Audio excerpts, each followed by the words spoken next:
ایمان والوں کے لیے اجر عظیم رکھا ہے.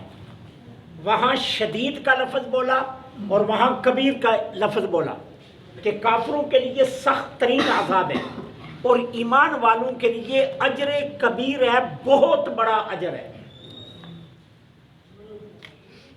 کیا ان کے عذاب کی حد کوئی نہیں ہوگی، اور ایمان والوں کو جو اجر دیا جائے گا اس اجر کی بھی حد کوئی نہیں ہوگی. سبحان اللہ.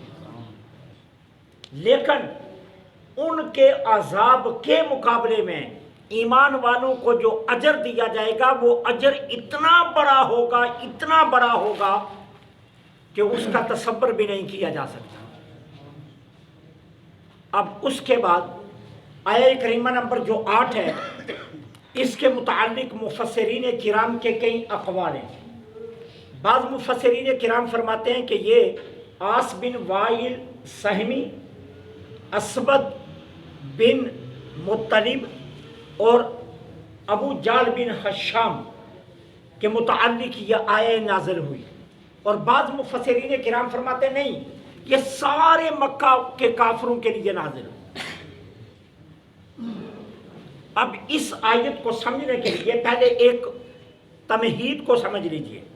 جب انسان ایک گناہ کرتا ہے نا تو اس کا دل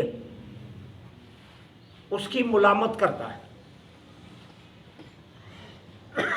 باز آ جائے تو سبحان اللہ، باز نہ آئے تو یہ آواز احتجاج مدحم پڑھنا شروع ہو جاتی ہے.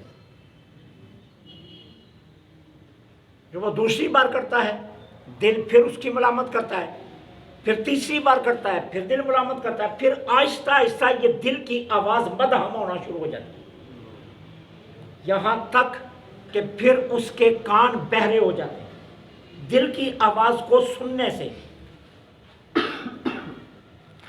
اور پھر وہ اس سٹیج پر پہنچ جاتا ہے جہاں اس کو گناہ سرے سے گناہ لگتا ہی نہیں، بلکہ وہ گناہ اس کو اچھائی نظر آنا شروع ہو جاتا ہے.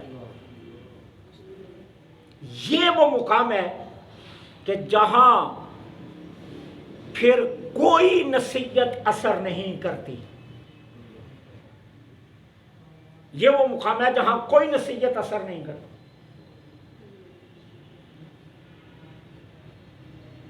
اب اللہ اس مقام کو بیان فرماتا ہے. اب آقا کریم علیہ الصلوۃ والسلام ہر وقت اس غم میں رنجیدہ خاطر رہتے تھے کہ یہ مکہ والوں پر میں اتنی محنت کر رہا ہوں، یہ ایمان کیوں نہیں لا رہے؟ یہ ایمان لے آئے، یہ جہنم سے اپنے آپ کو کیوں نہیں بچا رہے؟ یہ زمانہ جاہلیت کی رسوم قبیح سے اپنی جان کیوں نہیں چھڑا رہے؟ اور یہ بت پرستی سے باز کیوں نہیں آ رہے؟ ایک یہ غم، دوسری طرف غم کیا تھا کہ یہ ایمان لے آئیں اور جنت کے حقدار بن جائیں، یہ بری رسوموں سے جان چھڑوا لیں اور ہدایت کی راہ پر گامزن ہو جائیں. اب حضور اس غم میں گلتے جا رہے تھے. اب اللہ تعالیٰ نے اپنے محبوب کو فرمایا محبوب آپ تسلی رکھیں، اگر تو یہ گمراہی ان کو کسی نے دی ہو نا پھر تو آپ کی ہدایت ان پر اثر کرے، اور جب یہ گمراہی انہوں نے خود قبول کر لی ہے بخوشی تو پھر ہدایت کیا اثر کرے گی؟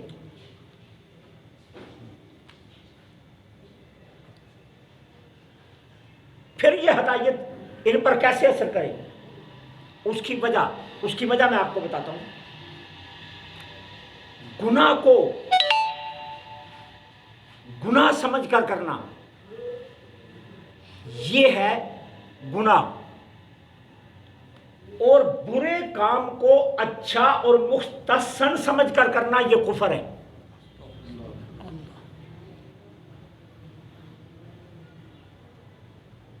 پھر کچھ کاموں کی حرمت ہوتی ہے ظنی اور کچھ کاموں کی حرمت ہوتی ہے قطعی، کہ اللہ نے جن کاموں سے روکا نا ان کی حرمت ہے ظنی، اور کچھ کاموں سے اللہ نے روکا تو ان کی حرمت ہے قطعی.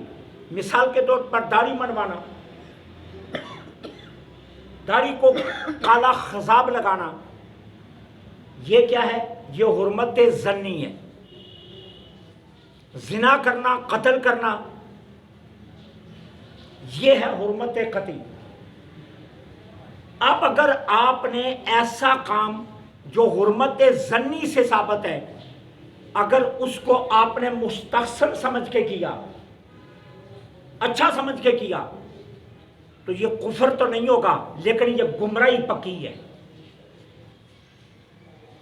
یہ ایسی گمراہی ہے کہ جو مسلسل آپ کے دل کی آواز کو مدھم کر دے گی۔ اور اگر آپ نے حرام قطعی کو جائز سمجھ کر کیا تو یہ کفر ہے۔ آپ ذرا دیکھیے، عورتوں کا بغیر دوپٹے کے نکلنا، مردوں کا داڑھی منڈوانا، عورتوں مردوں کا گانا سننا، گانا گانا، چغلی کرنا، جھوٹ بولنا، خورد و نوش کی اشیاء میں ملاوٹ کرنا، عورتوں کا مردوں کے ساتھ مقابل بیٹھ کر دفتروں میں کام کرنا، اور مردوں کا عورتوں کو بغیر حجاب کے مسلسل نقاب باندھ کر دیکھتے رہنا، یہ وہ کام ہے جن کی حرمت ظنی ہے، اور یہ کام انسان کو گمراہی تک لے جاتے ہیں۔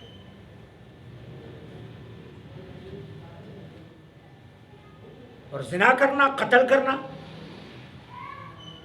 اگر اس کو جائز سمجھ کر کیا تو یہ کفر ہے، اور ناجائز سمجھ کر کیا تو یہ گناہ کبیرہ ہے۔ اب ہوتا کیا ہے کہ جب انسان حرمت ظنی والے کام کرنے لگتا ہے تو آہستہ آہستہ آہستہ آہستہ گمراہی اس کے دل پر اتنا اثر کرتی ہے کہ وہ کام اس کو اچھے لگنے شروع ہو جاتے ہیں، وہ ان کو برا سمجھتا ہی نہیں سرے سے۔ مثال کے طور پر بازار گئے، اب بازار میں انسان اپنی نگاہ کی حفاظت کر سکتا ہے لیکن اس کے باوجود نہیں کرتا، اور مسلسل عورتوں کی طرف دیکھتا جا رہا ہے۔ اب اسے روکا جائے کہ بھائی آپ کیوں دیکھتے ہیں؟ تو آگے سے کہتا ہے مجبوری ہے جی، کیا کریں، راستہ ہی اور کوئی نہیں ہے۔ یہ اتنی بازار آ جاتی ہیں، اتنی بازار آ جاتی ہیں کہ ہم کیا کریں، آپ اپنی آنکھوں پر پٹی باندھ رہے ہیں۔ لہٰذا اتنے ہجوم میں اپنی نگاہوں کی حفاظت کرنا یہ کوئی گناہ نہیں ہے۔ اب یہ حالت کب ہوتی ہے؟ جب انسان کا دل حرام ظنی کے کاموں کے کرتے کرتے اتنا گمراہ ہو جاتا ہے۔ اب مکہ والوں کا حال کیا تھا؟ وہ شرک کو گناہ نہیں سمجھتے تھے، وہ بت پرستی کو گناہ نہیں سمجھتے تھے، وہ عزت لوٹنے کو گناہ نہیں سمجھتے تھے، وہ غلاموں پر ظلم و جبر کرنا گناہ نہیں سمجھتے تھے، وہ کسی کی مجبوریوں سے فائدہ اٹھانا گناہ نہیں سمجھتے تھے۔ اب سود کیا ہے؟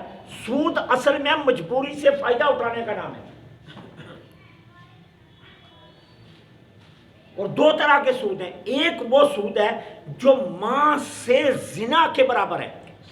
وہ کون سا سود ہے؟ گاڑی کے بغیر آپ کا گزارا ہو سکتا ہے نا، لیکن اس کے باوجود اگر آپ گاڑی سود پر لیتے ہیں، ایک ہے وہ بینک جو سود پر نہیں دیتا، وہ رینٹ پر دیتا ہے، ایک وہ ہے جو آپ سود پر لیتے ہیں۔ اسی طرح مکان ہے، خدا نہ خواستہ اگر چھتیں سلامت ہیں، گرنے کا کوئی اندیشہ نہیں ہے، لیکن صرف زیب و زینت کے لیے بینک سے قرض لے کر سود پر بینک گھر بنانا، یہ گناہ عظیم ہے۔ اب سود کا دوسرا درجہ کون سا ہے؟ جہاں کسی کی مجبوری سے فائدہ اٹھانا۔ ایک غریب ہے، اس کا بچہ بیمار ہو گیا، اس کے پاس دوائی کے پیسے نہیں، علاج کے پیسے نہیں، وہ آپ کے پاس آ گیا، بھیا مجھے قرض دے دے، لیکن میں تجھ سے 10,000 قرض لوں گا اور میرا بیٹا بیمار ہے، میں نے اس کا علاج کروانا ہے۔ تو یہ کہتا ہے میں 10,000 دوں گا لیکن واپس میں 15 لوں گا۔ یہ ہے اس کی مجبوری سے فائدہ اٹھانا، یہ اس کی مجبوری سے فائدہ اٹھانا۔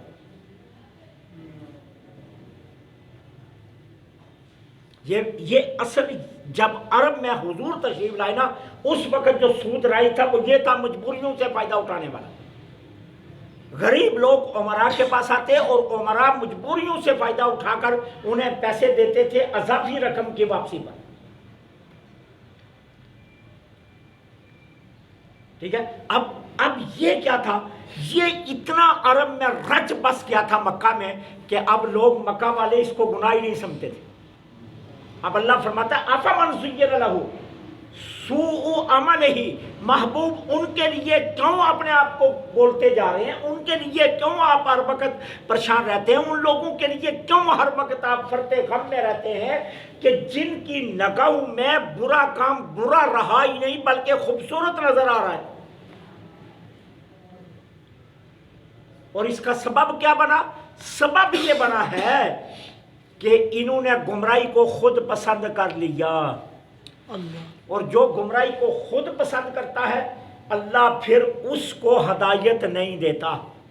یہ جو آیا نا کہ اللہ جسے چاہتا ہے گمراہ کرتا ہے، جسے چاہتا ہے ہدایت دیتا ہے، اس کا مطلب یہ ہے، اس کا مطلب یہ نہیں ہے اب اللہ نے مجھے گمراہ کر دیا تو میرا کیا قصور ہے، اللہ نے مجھے ہدایت دے دی تو میرا کیا کمال ہے۔ نہیں، اللہ فرماتا ہے جو گمراہی کو پسند کرتا ہے نا پھر میں بھی اس کے لیے گمراہی کا ہی فیصلہ کر لیتا ہوں، اور جو گمراہی سے بچنے کے راستے ڈھونڈنے لگتا ہے نا پھر اللہ فرماتا ہے میں بھی اسے اچھائی ہدایت والے راستے پر ڈال دیتا ہوں، پھر اس کے سامنے وہی ہدایت والے راستے میں کھولنے شروع کر لیتا ہوں، ٹھیک ہے۔ اب ایک بندہ ہے آپ کے پاس آیا، مجھے اللہ کے لیے میں نے بھوک لگی ہے، میں نے روٹی کھانی ہے، آپ اس کا ہاتھ تھامتے ہیں اور آپ کہتے ہیں میں تجھے ہوٹل پر روٹی کھلا دیتا ہوں، تو وہ آپ کے ہاتھ سے اپنا ہاتھ چھڑا کر کہتا ہے نہیں آپ مجھے کچھ دے دیں جو دینا ہے، آپ مجھے کچھ دے دیں جو دینا ہے، مجھے ہوٹل پر نہ لے کر جائیں۔ تو اس کا مطلب یہ کیا ہے کہ وہ جھوٹ بول رہا ہے، اسے روٹی کی طلب نہیں ہے، کسی اور چیز کی طلب ہے، اور اگر روٹی کی طلب ہوتی تو اسے تو خوش ہونا چاہیے تھا کہ مجھے یہ بندہ سیر ہو کر روٹی کھلانے لگا ہے، اور مجھے اگر 10 روپے دے جاتا تو 10 سے مجھے کون سی روٹی ملنی تھی، اور میں تو اب پیٹ بھر کر ہوٹل پر کھانا کھاؤں گا۔ اس کا مطلب یہ ہے کہ اس کا تمنا یہ نہیں ہے، تمنا کوئی اور ہے، ٹھیک ہے۔ اب اگر جس کو ہدایت کی تمنا ہوتی ہے اس کے سامنے راہبر ہو، رہنما ہو، ہدایت دینے والا آ جائے تو وہ تو بھاگ کر اس کے پاس جاتا ہے، اور سامنے ہدایت دینے والا ہو اور ہدایت نہ قبول کرے تو پھر اس کا مطلب کیا ہے کہ اس کی آرزو ہدایت نہیں ہے۔ حضور تشریف فرمائے نا، ابو جہل آیا الیاذ باللہ، کہتا ہے میں نے کائنات میں اتنا برا چہرہ دیکھا ہی نہیں، حضور کو کہنے لگا تو میرے آقا نے فرمایا تو نے بالکل سچ کہا۔ اب یہ مننے لگا تو ابو بکر صدیق آگے، عرض کیا حضور میرے ماں باپ قربان ہو جائیں، خدا کی خدائی میں آپ سے سونا ہے ہی کوئی نہیں اللہ۔ تو میرے آقا نے فرمایا تو نے بھی سچ کہا۔ تو صحابہ حیران ہو گئے، حضور اس کو بھی آپ کہہ رہے ہیں سچ، ان کو بھی کہہ رہے ہیں سچ، اس کا مطلب سرکار نے فرمایا میں تو آئینہ ہوں نا، جو سامنے آتا ہے اسے اپنی شکل نظر آتی ہے۔ ابو جہل کو اپنی شکل نظر آئی، اس نے کہا کائنات میں کوئی اتنا برے چہرے والا ہے ہی کوئی نہیں، اور ابو بکر کو اپنی شکل نظر آئی تو اس نے کہا خدا کی خدائی میں سونا ہی کوئی نہیں، تو میں تو آئینہ ہوں۔ تو آئینہ جو ہوتا ہے وہی آپ کی رہنمائی کرتا ہے، دل سلامت ہے تو وہ آپ کے ہر برے کام پر احتجاج کرتا رہے گا، لیکن اگر آپ اس کی آواز احتجاج کو نہیں سنیں گے تو وہ اپنی آواز کو مدھم کرتا کرتا اس جگہ پر چلا جائے گا جہاں کوئی بات آپ پر اثر ہی نہیں کرے۔ تو اس لیے فرمایا اللہ جسے چاہتا ہے ہدایت دیتا ہے اور جسے چاہتا ہے گمراہ کرتا ہے۔ محبوب آپ فرط غم سے اپنے آپ کو نڈھال نہ کیجئے، واللہ علیم بما یصنعون، کیا کرتے ہیں یہ اللہ خوب جانتا ہے۔ اللہ سے دعا ہے اللہ حق کہنے کی توفیق عطا